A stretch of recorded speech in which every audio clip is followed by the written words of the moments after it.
saying that PACAF has sent this this letter around. Leaders of the base are instructed: do not use pronouns, age, race, etc.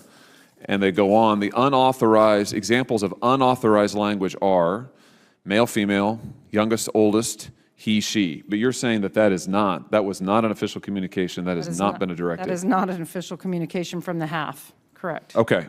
And so your position to me is today that is not policy, and that they have not been so instructed. That is correct. This is that social is not media policy. kerfuffle. I mean, this is not real. It's not happening. Senator Josh Hawley just exposed the absolute insanity plaguing our Pentagon, and I'm going to break down why this matters for every single American who cares about national security. Folks, what you're about to see is exactly why our military is in crisis. If this doesn't make your blood boil, I don't know what will. Hit that like button, subscribe, and share this everywhere, because Americans need to see what's happening to our armed forces. Thank you very much, to the ranking member, and thank you, Madam Chair. And thanks to the witnesses for being here. General Stitt, let me talk with you, and we start with you if I could. I have spoken repeatedly with the Secretary of the Army about replacing aging homes at Fort Leonard Wood in my home state. And there is no doubt in my mind that service members deserve better than they are getting right now. I was just there a few weeks ago. I toured the homes myself. I spoke to residents. I spoke to spouses. I spoke to children who lived in the homes. These homes need to be replaced. What concerns me is the Army doesn't seem to have a plan to replace this aging housing stock. So let me just ask you this. In your opinion, how does the availability, or maybe lack of availability, of quality military housing for service members and their families affect recruiting and retention? Senator Hawley, good afternoon.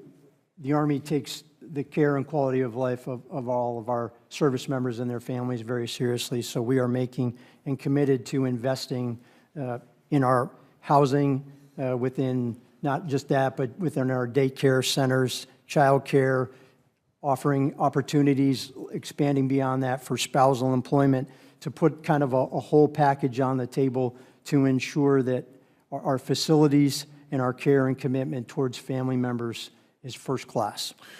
You say a whole package. When will we be seeing this package? Senator, we continue to work on it, and I can take that question for the record, please. Well, that's fine. I mean, but let me just say again, for the record, I've said this in the full committee, I'll say it again here, that I think we're past the point of continuing to kick this down the road. I mean, this is a problem now. Frankly, at Fort Leonard Wood, it was a problem a decade ago. But listen, I've been there. I mean, I've seen it myself. I've talked to the service members myself. I've been in their houses. I've been in their kitchens. I've looked at their bathrooms where there's mold growing. I've seen that they don't have places for their kids. I've seen the substandard living conditions, and it just isn't acceptable, General. You know what? I promised those service members that I'd be a royal pain in the you-know-what until something changed. So I'm keeping that commitment, and I'm going to continue it until something changes. And frankly, I've heard this now it's going on 2 years.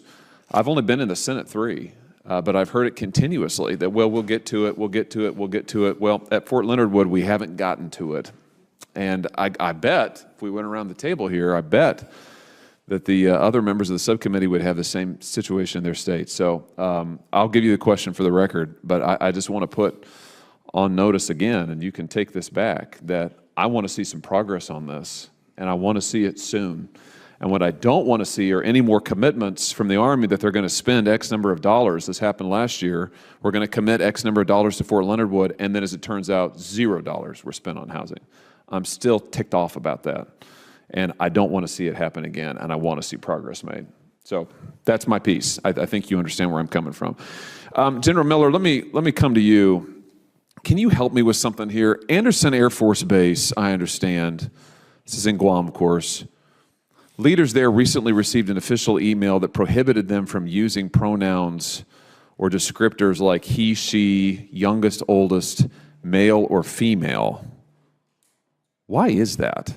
I mean, what's going on?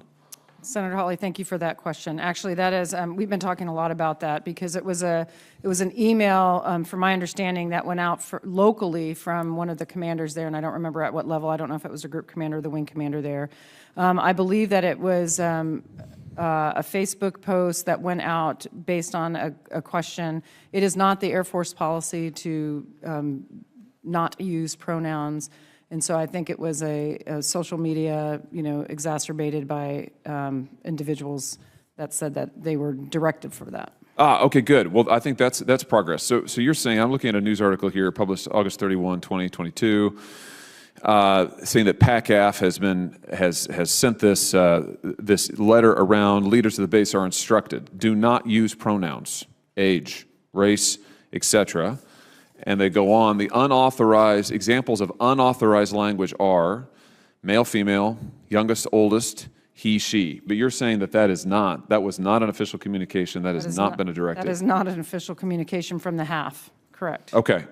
And so your position to me is today that is not policy, and that they have not been so instructed. That is that correct. This is That social is not media policy. kerfuffle. I mean, this is not real.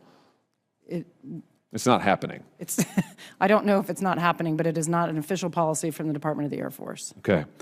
I ask because part of the way it's been reported is that the rationale is to help with lethality and also recruiting. And it was curious as heck how not using he, she can help with lethality and how it's helping with recruiting. But I take your word for it that this is not policy, and that satisfies me. So thank you. Thank you, Madam Chair. Let's start with the pronoun madness at Anderson Air Force Base.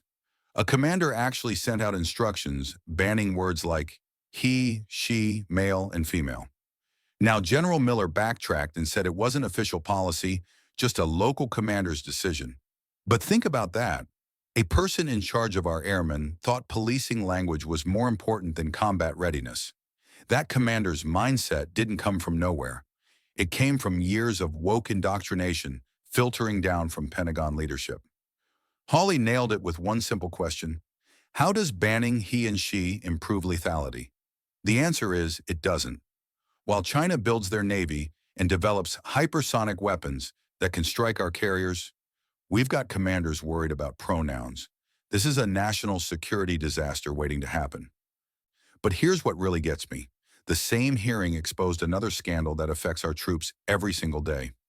Fort Leonard Wood has military families living in homes with mold, broken bathrooms, and conditions no American should tolerate, let alone those who serve our country. Hawley didn't just read a report. He went there. He walked through those houses. He talked to the spouses and kids living in those conditions. And what did he get from the Army? Bureaucratic nonsense about packages and commitments? Here's the kicker. The Army promised money for Fort Leonard Wood housing last year and spent $0. Not a dime. These aren't abstract policy debates. These are real families being disrespected while their loved ones defend our freedom. How are we supposed to recruit the best Americans when we can't even provide basic housing without mold? This is the disease infecting our military from the top down.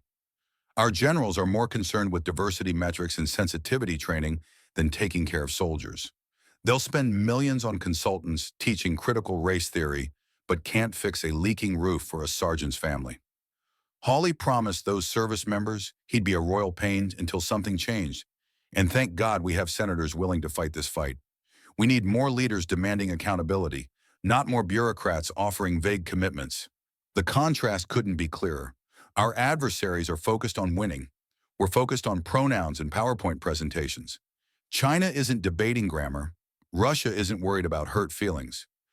They're building weapons, training warriors, and laughing at us. This isn't about politics. This is about survival.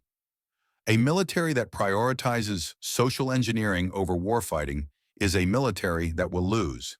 And when America's military loses, we all lose. Our enemies are watching and they see weakness. We need a complete culture shift at the Pentagon. Fire the consultants.